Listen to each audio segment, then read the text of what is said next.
What is the most important police reform you will pursue as mayor? Well, first of all, I'm going to make sure there are enough police to be able to do the job, and there aren't. The first reform is funding. The police department has to be well funded, and we need more police. You know, Mark, I've gone over 7 years of city budgets, and more recently from 2017 to the current mayor's estimate. The city has been hoarding money. It's sitting on over $80 million in funds that could be used to hire more police. And why they're not doing it, why they haven't done it a few years ago, is beyond me. But when I take office, that changes. We're going to begin to hire police who can do the job of enforcing the law in our communities, who can help us have community-based patrols, who can have cops on the beat, and the police will have to be racially sensitive, constitutionally aware, and they're going to shape up, we'll make sure that they're responsive to the community. But right now, we have neighborhoods that are under a siege of crime, and the money is there. It's not even a close question. But there is a question that follows, and here it is. Why are they hoarding money? Why are they sitting on $80 million in surpluses when we have a siege of crime? What do they intend to do with that money? Are they waiting to give it away to some interest group? That money belongs to the people of Cleveland, and that money ought to go to protect this community from the increase in crime. Well, you've helped answer my next question with that answer, which is, what would you do to help make the residents of Cleveland feel safer? Specifically on police reform, the department itself, what would you do? Well, here's another reform idea.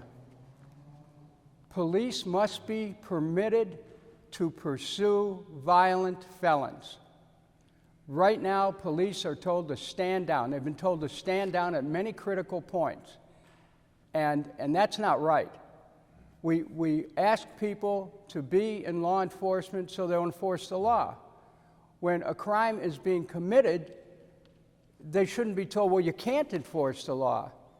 And so one of the reforms that I intend to bring about is to make sure that the police are permitted to pursue violent felons.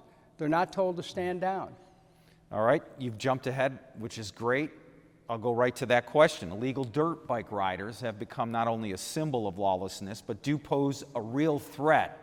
What would you do to deal with that? When I'm elected mayor, that ends. We won't tolerate the open lawlessness that has been demonstrated when hundreds of dirt bike riders go from east to west, defying motorists, running over private property, in some cases discharging firearms. You have to understand the context of that.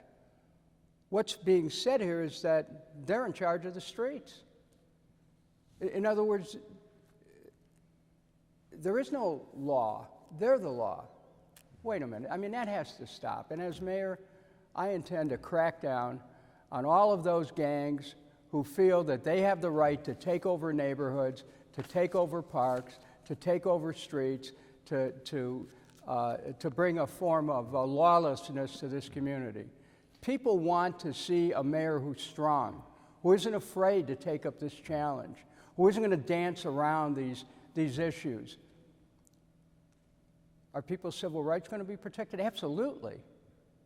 Police will be well trained in protecting the constitutional rights of potential defendants.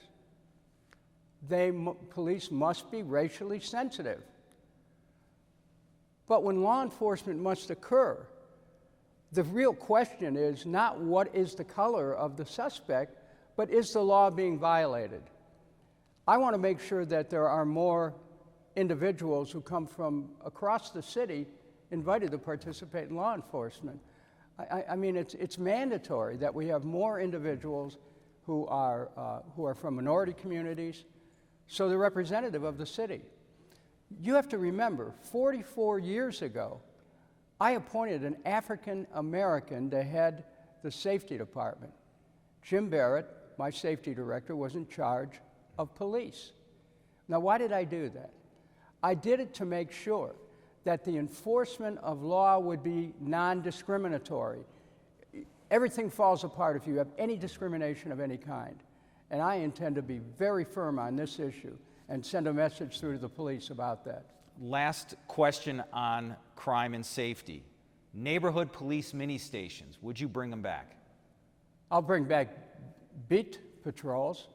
I'll bring back community policing. You have to remember, I started community policing over 40 years ago.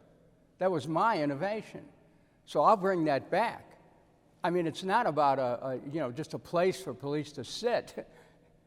They'll be walking the streets and engaging with people in a way that's friendly, in a way that's non-threatening. But we need to do something more than that, Mark. I don't want the central organizing proposition of municipal governance to be law enforcement. It has to be peace. It has to be safety. Law enforcement helps to support that. Restorative justice helps to support that, giving people a second chance who have gone astray, giving them an opportunity to reintegrate into society. Housing has to be part of creating a peaceful community. Health must be part of it. Education. So what I'm looking at, and this is what separates me from every other candidate, I'm looking at peace becoming the central organizing proposition of our community, and that's why I intend to create a civic peace department so that we can get to what's going on in the neighborhoods causing the violence. Now, we may know that already, but we need people on the streets talking to people. I met with Black on Black Crime the other night, and we had a long discussion about this. And they talked about precinct government. In other words, neighborhood where you'd have communication going on at a neighborhood level. And they talked about this kind of awareness of being on the street. That's exactly what I want, and that's what we will have when I'm elected mayor. Thank you for that. Economy and recovery here. First question, what is the first thing you would do as mayor to help the city recover from the pandemic? I don't think we can talk in terms of a, quote, recovery from the pandemic, because it's quite possible that we may have this challenge of a COVID virus or variants of it with us for a long time. So we need public health education so people are aware of how to protect themselves. We also need to find ways of reclaiming our commercial office space. Now, HVAC, that's no longer enough. Air purification becomes a new factor. And so we need to work with our businesses so they can continue their work.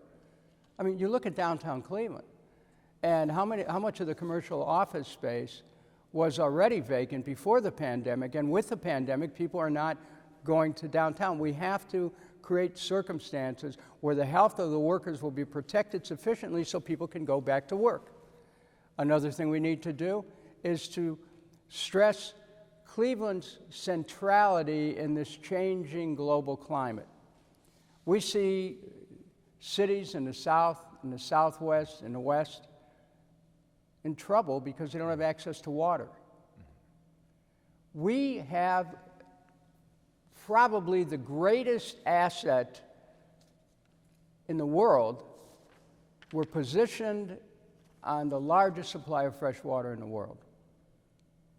And we need to promote that, because that's what's going to not just reverse our population decline, but that's what's going to cause people to want to be in Cleveland. And you've hit on several issues that we're going to get to in just a second, both with the lake and the population decline. But one more on possible recovery question here. You will have some possibility as mayor to help dictate the money that's coming from the American Rescue Act. Specifically, would there be one or two things would you do with that money? Well, the American Rescue Act has to be used wisely. And I think it would have been helpful if the city had gone out and could still go out to the people and find out what the people want. Now, I did that, by the way. I went out to North Collinwood, Mike Polensic's ward, and met with people at a community meeting, and I asked for a show of hands what they would want. And you know, the people overwhelmingly want more public safety.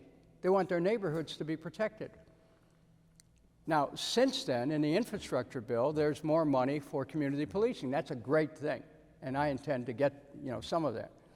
But until that money becomes available, we want to make sure that we use the surplus funds and some of the American Rescue Act money for protecting our neighborhoods. But we also, but that's not going to be enough. We need to look at the housing stock, and wherever these houses are vacant and vandalized, we need to get them torn down. We have money that's available through the state to do that, so we can use that. But if what we lack from state funds, we can supplement with the American Rescue Act. Health is another area where we should be spending that money. We have a health crisis in the inner city that is extraordinary in a city that has so many medical resources. And that is, we have a high degree of infant mortality, so we have to use funds to address that. And we have children who need to be tested to see if they're if they have lead poisoning. I mean, those are the kinds of things.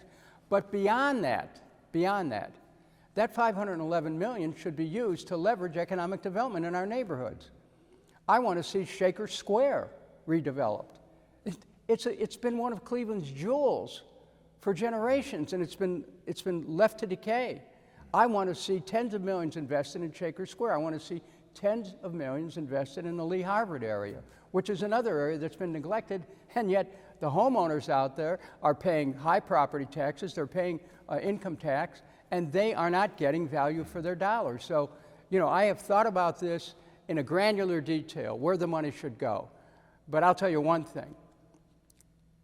The last time I was mayor, I was able to cut city spending by 18% without reducing services through eliminating waste, fraud, and abuse. So I'm going to look at any areas where misspending has occurred and stop that and save the taxpayers' money and be able to use the city resources to meet all of our needs. That's helpful. Dennis, you've hit on some other issues we're going to get into, under the category of some general city issues. I got a number of things to ask you about. Do you support public funding of the proposed renovation of Progressive Field? Well, I haven't seen the agreement. I am the quintessential Cleveland Indians fan. You may not know this, but in 1964, I was first runner-up in the Cleveland Indians Bat Boy contest. I think there were like over 13,000 people submitted essays, and I came in second, but my consolation prize was that I had 2 general admission passes, and I went to every game in 1964. I mean, I am a baseball fan. I threw out the first pitch when I was mayor. I mean, I love the Indians. I love the Guardians. But I haven't seen the lease. You know, you don't. Right. The lease is not out. We know in general it is $117 million. $117 million from the city. That's the commitment that the current mayor has made. Well, wait a minute. I want to go back to this, okay? Right now, the lease is a black box. We don't know what's in it. There are some people in government saying, great, let's do it. I want to see what's in the box. And then I'll be able to give you an estimation. But let's go beyond that discussion, okay? Let's go to the discussion of what happens when the city is asked to give $100, $200 million to a private enterprise. City has billions in assets. Where I'm different than every other person who is running is this.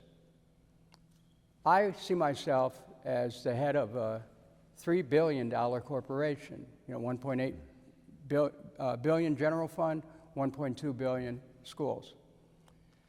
And as CEO, I have to protect the assets of the city. So in dealing with businesses who come to the city and they want the city to invest in their proposition, what I say is, hey, let's talk. But you know what? I want to see how the city can have some equity in this investment. For example, on Sherwin-Williams, I called Sherwin-Williams when I found out they were thinking about moving. This was long before I even thought of running for mayor. I said, please stay. We want them to stay. But I would have asked for shares in Sherwin-Williams. If we're going to give them over $100 million, let's have a real public-private partnership so that they need help, we're there. But the city should have a stake in it. And my approach to dealing with business is going to be CEO of a $3 billion corporation. Let's talk. I want to promote business. I want to promote our major league teams. But I also want to make sure that the city has a stake in the investment. There's a lot there to unpack, and we can use a lot of that. I appreciate it. Let's jump into the next two questions. You've already touched on them. If you can keep them a little short. Oh, I can't do that, Mark. I know. That's why the editing's important. Especially on this next one. Go ahead. But the census came out yesterday. Cleveland lost 6% of population, 6% more since the last census. What's the most important action you can take as mayor to reverse that? Well, first of all, before we get to that, the first thing you have to look at is who's left, who's in the city now. 20% of the people living in the city are making under $10,000 a year. That's who remains in Cleveland. A third of the city is living at or below the poverty level, and half of the children are living at or below the poverty level. We are increasingly a city of high poverty, one of the poorest cities in America, and high crime. Per capita, perhaps the most dangerous city in America. So what that calls for is to make sure that we have programs to serve people. City services become critical here. We have to have the money to provide service to the people. What are those services? Certainly safety is first and foremost. But so is housing, so are job opportunities, so is health, so is education.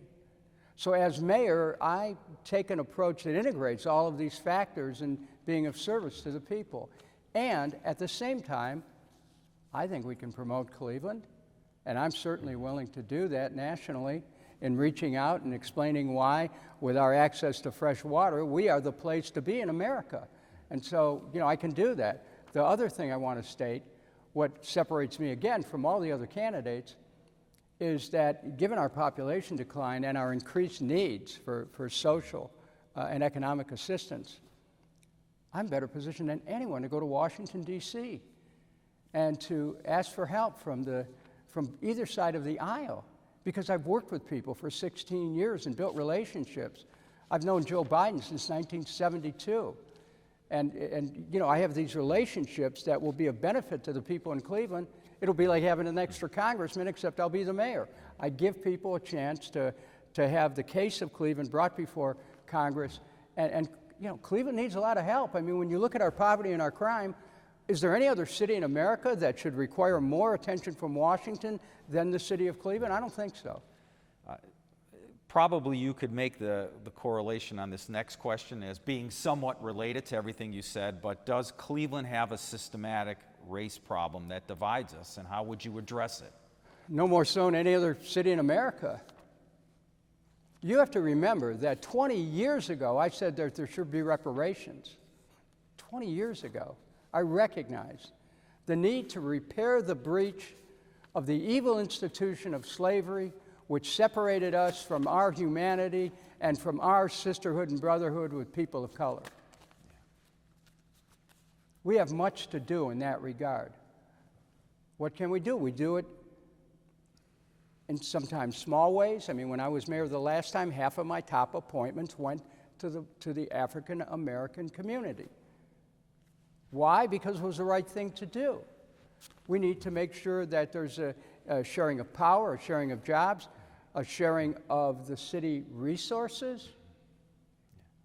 That hasn't happened, Mark. You look at Lee Harvard, you look at Shaker Square, our city resources have not been shared equitably for communities of color. And I'm aware of that.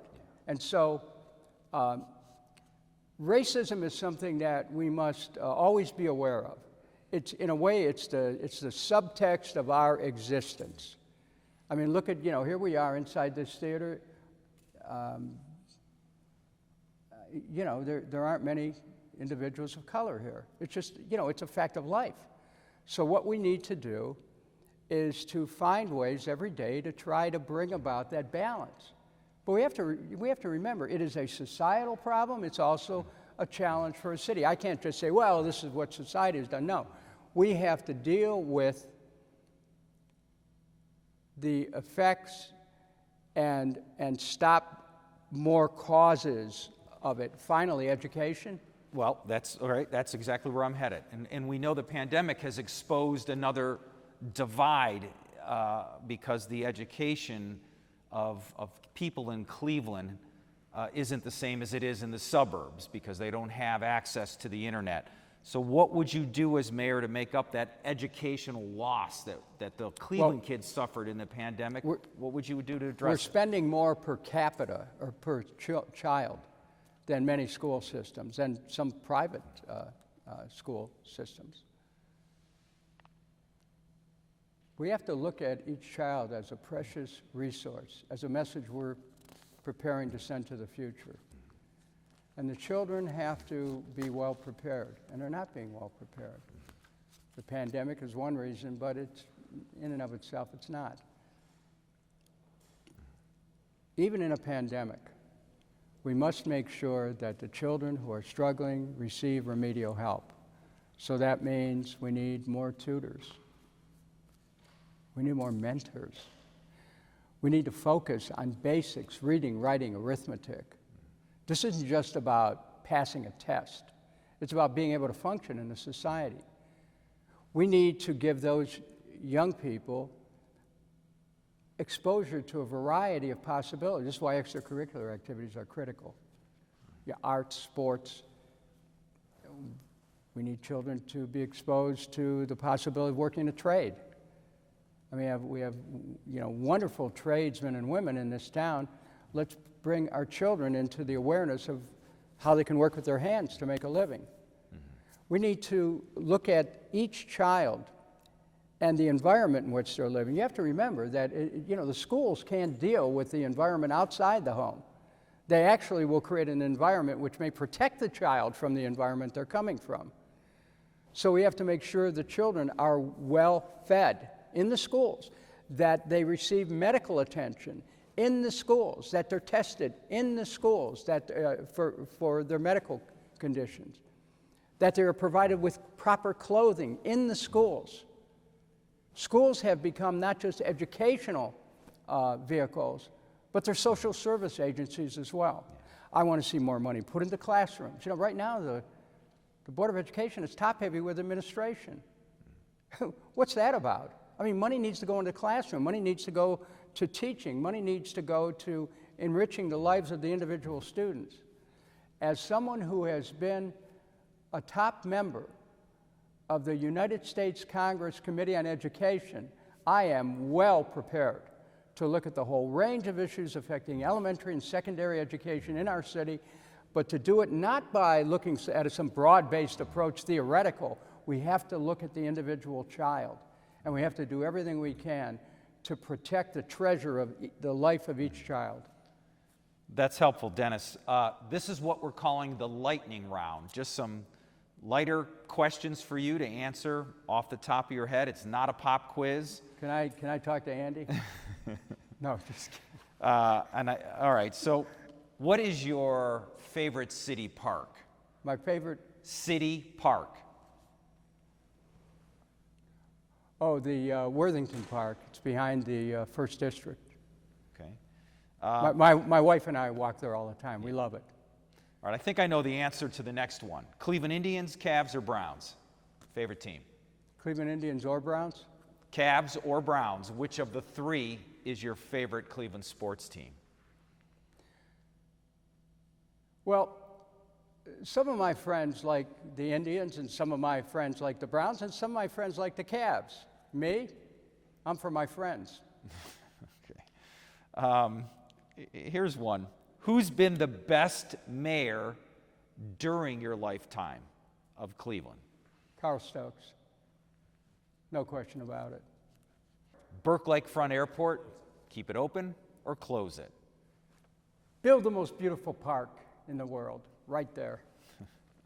If you could triage City Hall right now, what department needs emergency surgery?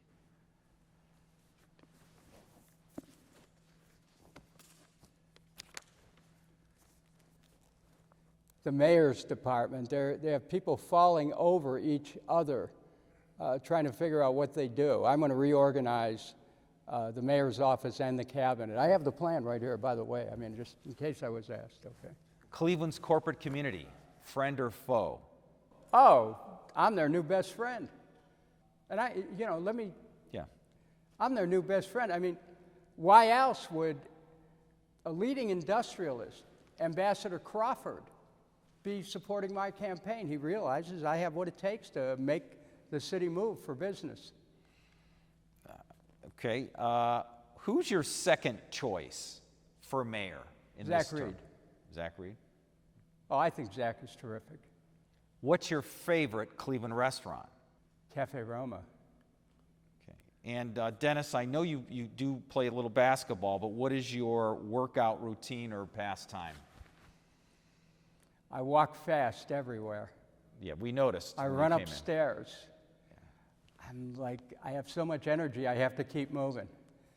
So that's why I'll be a great mayor, because I'm ready to go. Our last question is one that is, Oh. I have one for each candidate. We're asking one specific to their candidacy. And they each get one that's, equal level of difficulty here.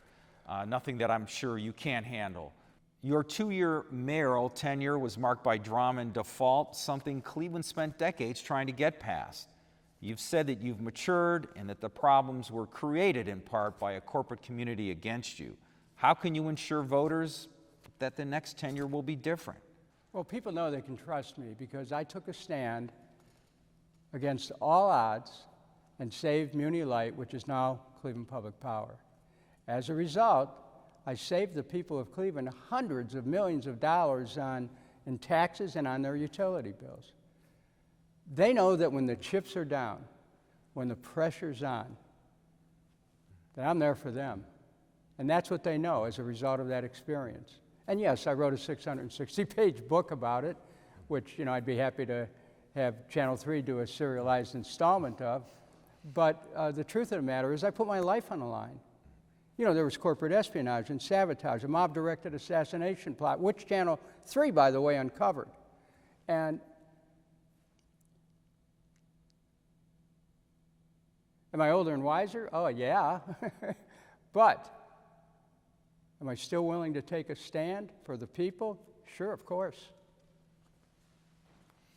On the drama aspect, you've mentioned you're older and wiser. You think your next tenure would be quieter or calmer or full of energy? Let me tell you who I am. I have an unlimited amount of energy that I intend to pour into my work as the next mayor of Cleveland. And that's whether anybody's covering it or not, or watching it or not. That's who I am. Thank you, Dennis.